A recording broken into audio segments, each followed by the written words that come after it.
es un libro que muchos van a decir, ese no es un libro estoico, ¿por qué lo estás mencionando?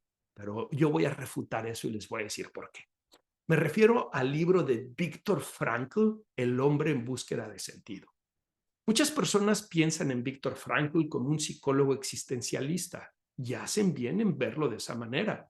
De hecho, él desarrolló una metodología que se llama análisis existencial. Y sin duda, su obra está muy influida por grandes existencialistas como Kierkegaard o incluso como el mismo Dostoyevsky.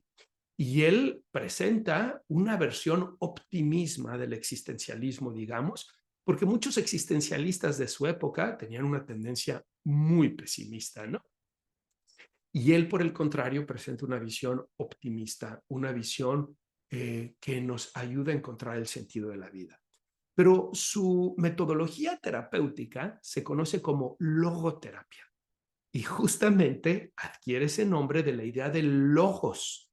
Para Viktor Frankl, los estoicos influyeron en su forma de pensar. Pero no solamente eso. Viktor Frankl es un gran ejemplo de alguien que ha llevado vida y obra a la mano. Y es una vida verdaderamente estoica.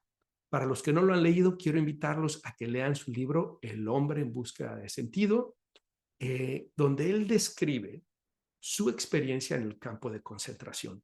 Una historia fascinante. Les cuento brevemente.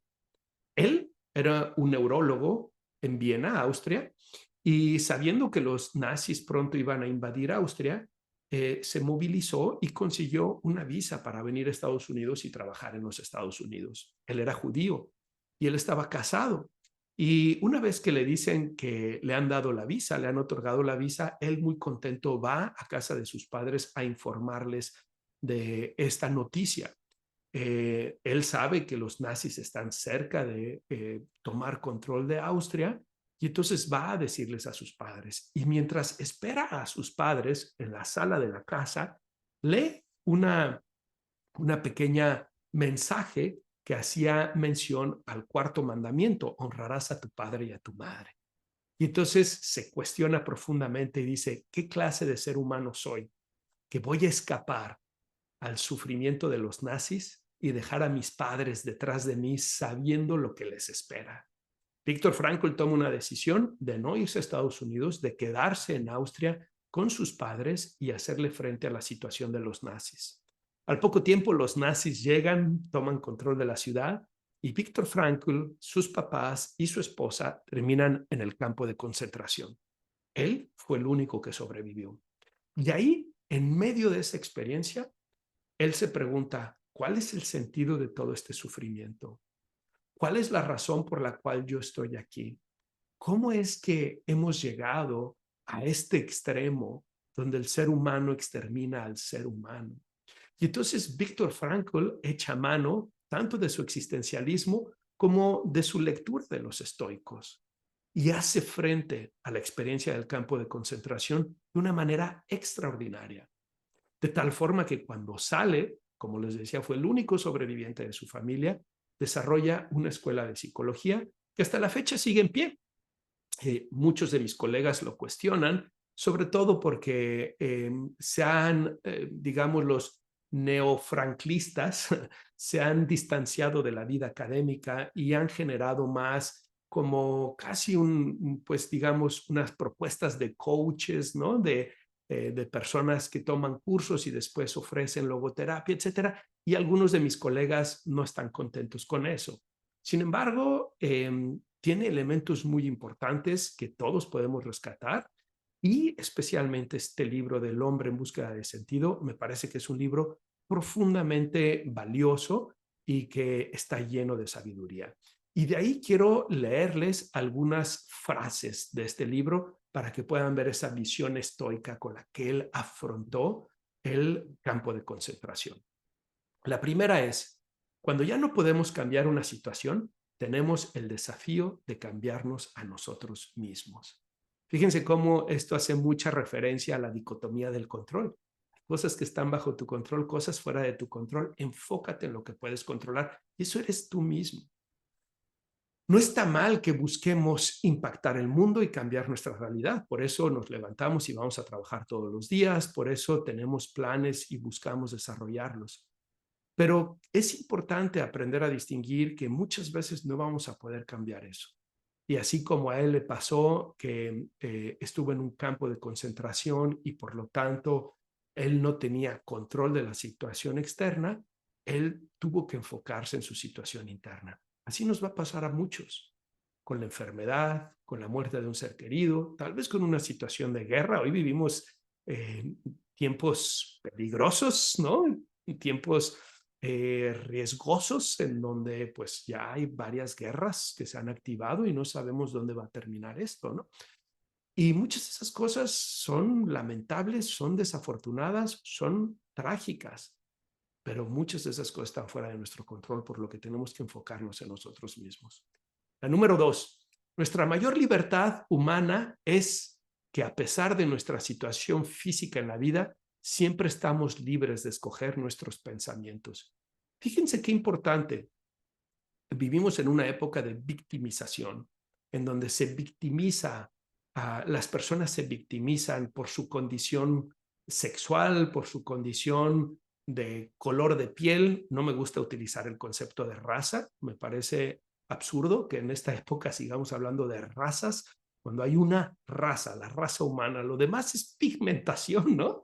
Y etnicidad, pero no raza. Y estamos ahora victimizándonos por eso, porque soy latino, porque soy afroamericano, porque soy mujer, porque soy LGBT, porque una victimización en donde las personas están viviéndose sin autoeficacia, sin la capacidad de impactar por su condición, porque les hemos estado diciendo que son víctimas de su condición. Pero no es así. Yo tengo un hijo que tiene discapacidad, tiene una enfermedad muy rara, él es el caso 101 de la historia, una enfermedad que se llama Cloves Syndrome, y él tiene discapacidad física, motora, y algo que mi esposa y yo hemos tenido claro es que él no escogió su discapacidad, él no escogió sus limitaciones físicas, pero él sí puede escoger cómo le hace frente a esas limitaciones físicas. Y en gran medida va a depender si nosotros lo educamos como alguien que es víctima o como alguien que, por el contrario, es dueño de sí mismo y puede hacerle frente a la vida. Eso es lo que nos dice Viktor Frankl en esta frase. La frase número 3. Las fuerzas que escapan a tu control pueden quitarte todo lo que posees, excepto una cosa: tu libertad de elegir cómo vas a responder a la situación. ¿Te quedaste sin trabajo? ¿Te robaron tu automóvil? ¿Te asaltaron en la calle?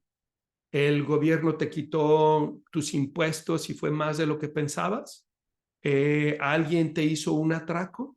Todas esas cosas son desafortunadas, pero aún en esas situaciones tú puedes elegir cómo vas a responder a ello. Nuevamente, como víctima o como alguien que va a hacer frente a la realidad. Claro, es más fácil decirlo que hacerlo, ¿verdad? Pero es una posibilidad y podemos irlo cultivando en las decisiones que tomamos en el día a día. Les voy a decir mi cuarta y última frase de este libro, El hombre en busca de sentido. Esta es mi favorita, ¿ok? Es un poco larga. Dice, la libertad, sin embargo, no es la última palabra. La libertad es solo una parte de la historia y la mitad de la verdad. La libertad no es más que el aspecto negativo de todo el fenómeno cuyo aspecto positivo es la responsabilidad. De hecho, la libertad corre el peligro de degenerar en mera arbitrariedad a menos que se viva en términos de responsabilidad. Por eso recomiendo que la Estatua de la Libertad en la costa este se complemente con una estatua de responsabilidad en la costa oeste. Fíjense qué bonito. Nos está diciendo que el máximo valor en la vida humana, en la experiencia humana, no es la libertad, como algunos lo creen, sino la responsabilidad. Porque libertad sin responsabilidad no es libertad. Es una deconstrucción de la libertad, es libertinaje, es una disipación. La libertad, para ser libertad, tiene que ser vivida en la responsabilidad. Y por eso él dice, Estados Unidos haría bien de no solamente tener la estatua de la libertad en la costa este, sino también de tener la estatua de la responsabilidad en la costa este. Fíjense cómo se anticipó a su época. Hoy la gente habla de derechos para arriba y para abajo. Derechos para esto, derechos para aquello, derecho para aquí, derecho para allá. ¿Cuántos hablan de responsabilidad? ¿Cuántos hablan de responsabilidad? Por lo tanto, derechos sin responsabilidad no son derechos. Es malcriado, no lo sé, no sé cuál es el adjetivo para utilizarlo, probablemente es complacencia, ¿verdad? Solo cuando la libertad, solo cuando los derechos van acompañados de la responsabilidad, es que la persona vive plenamente la libertad.